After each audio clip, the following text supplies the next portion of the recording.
میں اپنی دوڑ کو ختم اور کلام کی اس خدمت کو پورا کر رہا ہوں جو خداوند یسوع مسیح نے میرے سپرد کی۔ باپ اور بیٹے اور روح القدس کے نام سے آمین۔ میرے عزیزو، آئیے ہم خداوند اپنے خدا کا شکر کریں جس نے آج کا یہ خوبصورت دن ہماری زندگی میں بڑھا دیا۔ تو آئیے عزیزو، ہم آج کے دن کا آغاز بائبل مقدس کی تلاوتوں سے کرتے ہیں۔ آج کی پہلی تلاوت رسولوں کے اعمال اس کا 20واں باب 17ویں آیت سے لے کر 27ویں آیت تک۔ اور اس نے میلیتوس سے افسوس میں کہلا بھیجا اور کلیسیا کے کاہنوں کو بلایا، اور جب وہ اس کے پاس آ کر اکٹھے ہوئے تو ان سے کہا، تم جانتے ہو کہ پہلے ہی دن سے جب میں آسیا میں آیا تو کس طرح ہر وقت تمہارے ساتھ رہا، کہ کمال فروتنی کے ساتھ اور آنسو بہا بہا کر اور ان آزمائشوں کو سہ کر جو یہودیوں کی سازش کے سبب سے مجھ پر واقع ہوئیں، خداوند کی خدمت کرتا رہا، اور جو جو باتیں تمہارے فائدہ کی تھی ان کے بیان کرنے اور علانیہ اور گھر گھر سکھانے سے کبھی نہ جھجکا، اور یہودیوں اور غیر قوموں کے آگے گواہی دیتا رہا کہ خدا کے سامنے توبہ کرو اور ہمارے خداوند یسوع مسیح پر ایمان لاؤ۔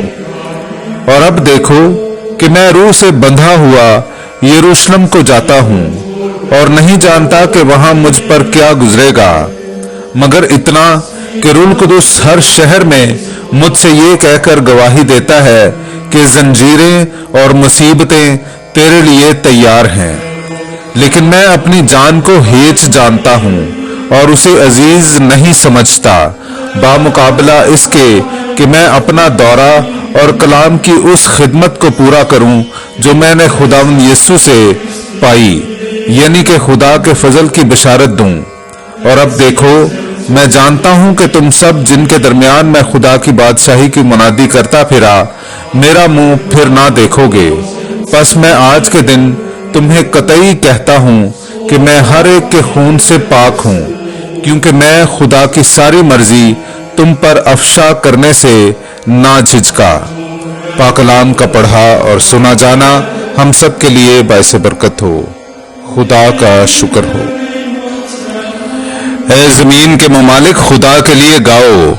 میرے عزیزو، آئیے ہم خداوند اپنے خدا کی حمد و تعریف کریں۔ میں آپ کے سامنے پڑھوں گا زبور نمبر 68، اس کی 10ویں 11ویں اور پھر 20ویں آیت سے لے کر 21ویں آیت تک۔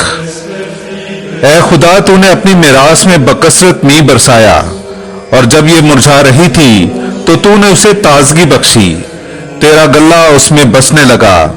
اے خدا، تو نے اپنی عنایت سے اسے محتاج کے لیے تیار کیا۔ خداوند روز بروز مبارک ہو۔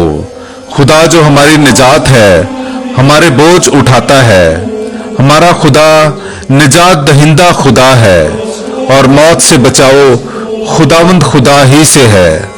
پاک کلام کا پڑھا اور سنا جانا ہم سب کے لیے باعث برکت ہو۔ خدا کا شکر ہو۔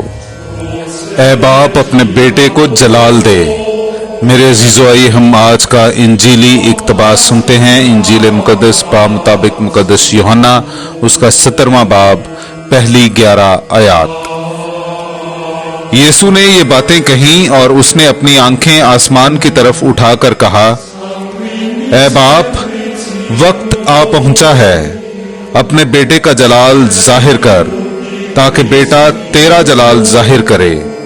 چنانچہ تو نے اسے ہر بشر پر اختیار دیا ہے، تاکہ ان سب کو ہمیشہ کی زندگی بخشے جو تو نے اسے دیے ہیں، اور ہمیشہ کی زندگی یہ ہے کہ وہ تجھ اکیلے سچے خدا کو اور تیرے بھیجے ہوئے یسوع مسیح کو جانے۔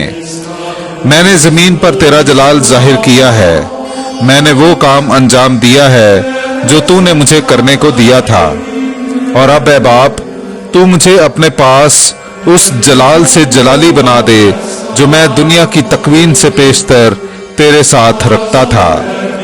میں نے تیرے نام کو ان آدمیوں پر ظاہر کیا ہے جو تو نے دنیا میں سے مجھے دیے ہیں، وہ تیرے تھے اور تو نے انہیں مجھے دیا، اور انہوں نے تیرے کلام پر عمل کیا ہے۔ اب وہ جان گئے ہیں کہ جو کچھ تو نے مجھے دیا ہے وہ سب کچھ تجھ ہی سے ہے،